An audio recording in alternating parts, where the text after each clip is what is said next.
8h30, 10h30, en cuisine, sur Vivacité et sur La Une. Il est 9h30, c'est l'heure d'accueillir notre cordon bleu de ce samedi, c'est tout, un passionné de farine, Guy Demolle. Bonjour Guy. Bonjour. Alors, on vous a invité, vous, ce matin, on se le disait, vous avez peut-être déjà entendu, vous étiez dans votre voiture peut-être à nous écouter, peut-être, je ne sais pas, effectivement. On disait qu'on vous avait invité, vous, plutôt que d'autres moulins. Il y a d'autres moulins en Belgique, mais on trouve que votre farine est très intéressante parce que par rapport à ce qu'on trouve chez nous, vous avez une qualité différenciée. Let's go, je veux tout savoir. On veut tout savoir. Effectivement, donc, Moulin de Stade, moi j'ai pris le pari d'orienter cela sur la qualité différenciée. Il y a encore une trentaine de moulins aujourd'hui en Belgique, mais tous se battent, je dirais, sur un même secteur. La qualité différenciée, c'est en fait une belle idée que la région wallonne a mise sur pied il y a quelques années. C'est très difficile à obtenir comme label parce que c'est assez strict. Vous l'avez obtenu en juillet 2020. Exactement. Yes. Donc, sur base d'un cahier de charge qui a été développé il y a une vingtaine d'années, à partir de 1999, et progressivement, on a renforcé ce cahier de charge. Et dans ce cahier de charge, la farine doit répondre à quels critères? Alors, globalement, j'imagine que c'est très complet. Comme on va simplifier. Oui. On va simplifier. Effectivement, aujourd'hui, ce qui est important, c'est de savoir comment le blé est produit. Donc on a des contrats avec des agriculteurs, on leur demande certaines choses, on tolère et on ne tolère pas certaines choses. Parce que il faut comprendre qu'aujourd'hui en culture raisonnée, ce qui est important, c'est l'aspect santé et environnemental. On doit aujourd'hui, dans un produit emblématique comme le pain et fait à partir de farine, les gens ont le droit de savoir qu'est-ce qu'il y a dans cette farine et qu'est-ce qu'il n'y a pas dans cette farine. Donc ce cahier de charge aujourd'hui, de manière simple, j'ai interdit les insecticides sur culture. Pas mal de gens aujourd'hui peuvent encore le faire. Aujourd'hui, quand vous avez des pucerons sur les froment, on met des insecticides. C'est embêtant. Mais c'est pas forcément du bio alors? Alors, ce n'est pas du bio, effectivement. Nous avons une gamme bio aussi au moulin et je travaille uniquement avec des fermiers belges parce que vous savez, il y a beaucoup de bio d'importation. Donc c'est important de soutenir la filière belge également. Donc c'est bio et local, les deux. Voilà. Donc c'est quelque chose qu'on recherche tous, donc ça c'est important. Oui. Donc cette qualité différenciée nous permettra d'avoir gustativement un produit qui me semble supérieur, mais surtout on est contrôlé chaque année par un organisme indépendant qui lui va vérifier chez les fermiers, chez les négociants et au moulin que effectivement l'ensemble du cahier de charge qui a été édicté par moi-même, mais supervisé par la région, est bien respecté. Alors, ce que je trouvais drôle aussi, c'est que... Enfin, pas drôle aussi, ce que je trouvais drôle tout court, parce que ça, c'est pas du tout drôle, donc ce qu'on vient de dire, c'est très important. Ce que je trouvais drôle, c'est que votre parcours, il est complètement atypique. Donc, on vous voit arriver, vous n'avez absolument pas, pour ceux qui nous suivent en télévision, vous n'avez absolument pas le profil, entre guillemets, du meunier. Hein. C'est pas du tout péjoratif, ce que je dis, c'est juste une réalité. Pas tablier blanc, il n'a pas de bonnet. C'est juste une réalité, voilà, et c'est un tout sac à de fait 100 kilos parfait. sur l'épaule. Parlez-nous juste un petit peu de ça, qu'on comprenne bien comment vous êtes tombé là-dedans. Je pense qu'effectivement, c'est à un moment donné, les étoiles s'alignent et après 25 ans de carrière professionnelle, vous revenez dans ce que vous avez envie de faire. J'ai toujours rêvé d'être fermier. Vous êtes ingénieur de formation? Je suis ingénieur agronome de formation de la faculté de Jean Blou, passionné d'agronomie et de céréales. Et j'ai eu l'occasion, lors de mon mémoire de fin d'études, de partir au Canada 6 mois pour étudier uniquement les céréales. Vous revenez du Canada, vous revenez avec des graines que vous avez envie de pouvoir utiliser et vous allez au moulin de Stade, sans jamais savoir que ça va un jour être à vous. Non. Et vous allez demander au meunier, qui est le détenteur du moulin à ce moment-là, de moudre vos grains. Exactement. Dans l'avion de retour, dans ma valise, j'avais des top blés canadiens. Je fais mon mémoire de fin d'études. Au lieu d'aller à la faculté pour les moudre, quelqu'un me dit, mais il y a un moulin en bas de chez nous, les moulins de Stade. Je ne connaissais pas. C'est où exactement le moulin de Stade? Alors, c'est un petit hameau qui s'appelle Stade, et qui fait partie de la commune de Huy. Et donc, il y a une petite gare à Stade, et juste à côté, vous avez le moulin, à côté de la Meuse.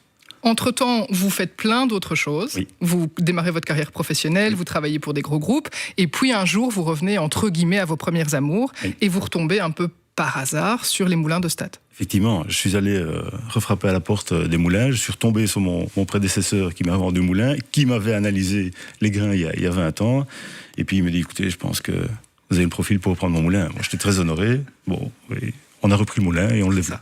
Voilà. Au jour d'aujourd'hui, si on veut acheter vos farines, on ne va pas directement au moulin, on passe via votre site internet ou des revendeurs. Vous avez sur votre site internet moulin de Stade, moulin au pluriel de Stade .be. Vous avez une liste de revendeurs, bien sûr, mais vous avez aussi un e-shop. Donc, on peut aussi acheter vos farines en étant dans notre salon. Très simple, ça arrive par biposte chez vous, en 1, en 2 ou en 5 kilos. Quelles sont les farines qui sont les plus vendues chez vous et pourquoi ?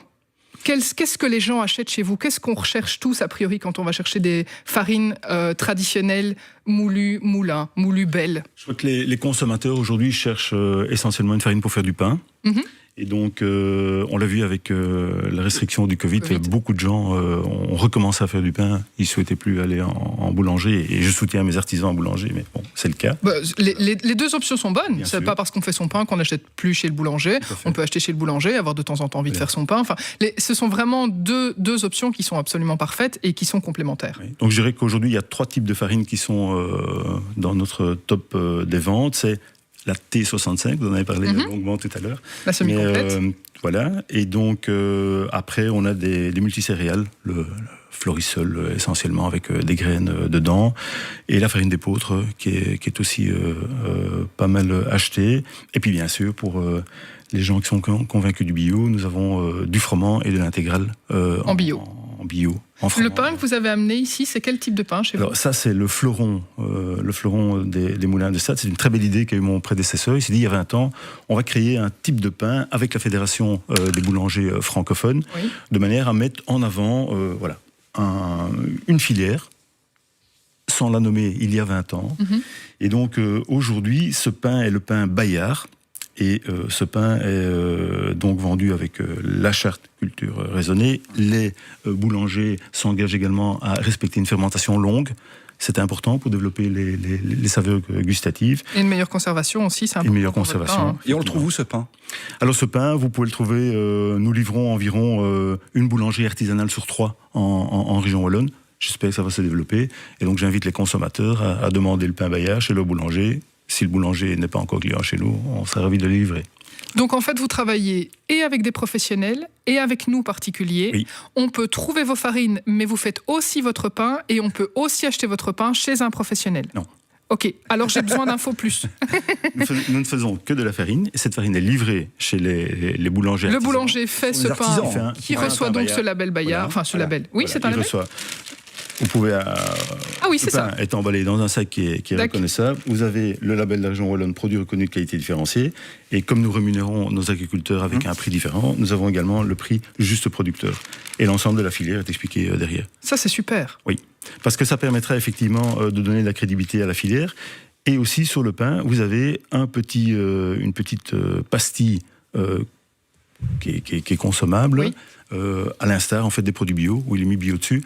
Comme ça, il n'y a pas de contrefaçon qui est possible. On ne pourra pas couper les farines, etc. Donc en fait, on est dans de la fabrication, dans un esprit fabrication ancestrale, fabrication raisonnée. On est sur du bio, on est sur le respect du producteur, on est sur un juste prix pour ceux qui achètent vos farines.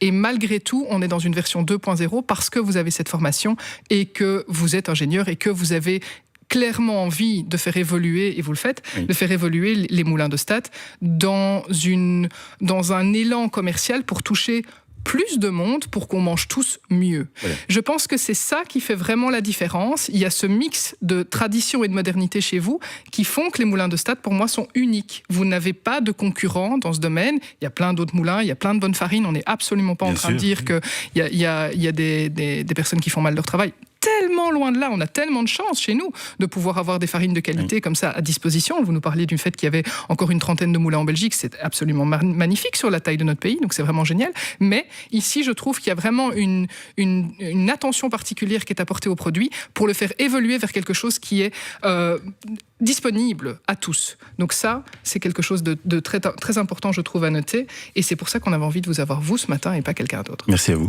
Merci Guy Demolle, bonne journée, bonne continuation.